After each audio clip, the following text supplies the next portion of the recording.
there died a myriad, and of the best among them, for an old bitch gone in the teeth, for a botched civilization.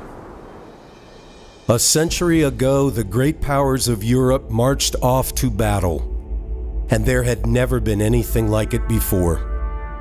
The old world was no stranger to the swirling red chaos of war, but this one, the Great War as people came to call it, was different.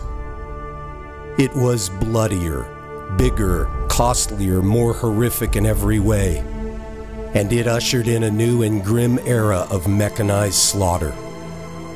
Armed with the deadliest weapons ever devised, vast armies of millions slashed savagely at each other on battlefields from the Western Front to East Africa, from Jerusalem to the Russian steppe, from the Alps to the dark waters off Jutland.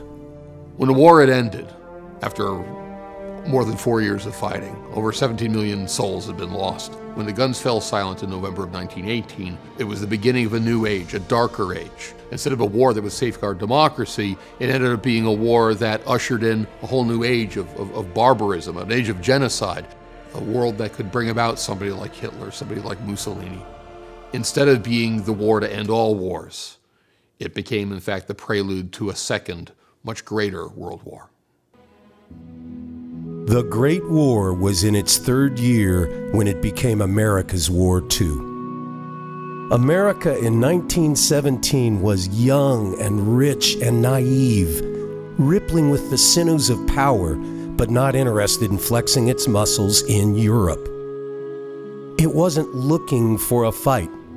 For nearly 3 years, the United States kept itself carefully neutral. But the war wouldn't leave America alone. Pushed to the breaking point by German aggression, the United States abandoned its neutrality in the spring of 1917. Nearly a year would pass before American troops would get overseas on the Western Front. Several more months would pass before they took part in combat in a meaningful way, fighting and dying alongside their British and French allies. But when they did, it made all the difference. It turned the tide. Allied victory owed much to American lives. American lives. For America's first act as a great power came at a high price. The First World War demanded much from us as a nation, as a people. The hard hand of war lay heavily upon the entire country, from coast to coast. And the experience divided us, set American against American, unlike anything in our history except the Civil War. I sometimes just cannot believe that all this has come to us, and that never again will we be happy and young as we were, and that always there will be the pain beneath the laughter. The war came to the big cities of the East, to prairie, farm, and hamlet, to the new, vibrant, and smoke-smudged towns of the Heartland. For towns like Dayton, Ohio, the Great War, fought thousands of miles away from home, would change everything. All the things that are significant about the American story in World War I are to be found in Dayton. Industry, some of it very high-tech. For example, the Wright brothers' Dayton Wright Aircraft Company, a number of firms that would end up manufacturing tanks and trucks for the war effort. It was a city of immigrants, with large numbers of Germans, Hungarians, and other recent, mostly European immigrants. The African-American population was significant and thriving and played a major role in the war effort.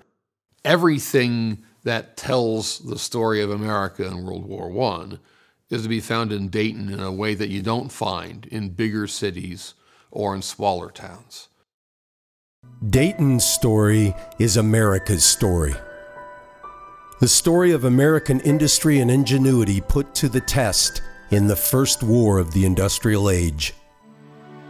The story of great patriotism and greater sacrifice, both at home and in the trenches over there. The story of intolerance of fellow Americans because of the languages they spoke or because of the color of their skin. and the story of how, despite every obstacle strewn in their path, they proved to the world that the color of their skin didn't make them any less American.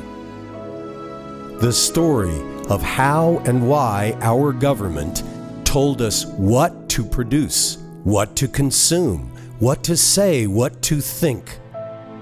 And the story of how, when it was all over, Americans tried to make sense of it all, to comprehend the loss and the suffering, and to cope with the strange new world that confronted them. For no event in American history changed our country more than the Great War. Dayton, like our country, like our world, is what it is today, good and bad, because of what happened a century ago.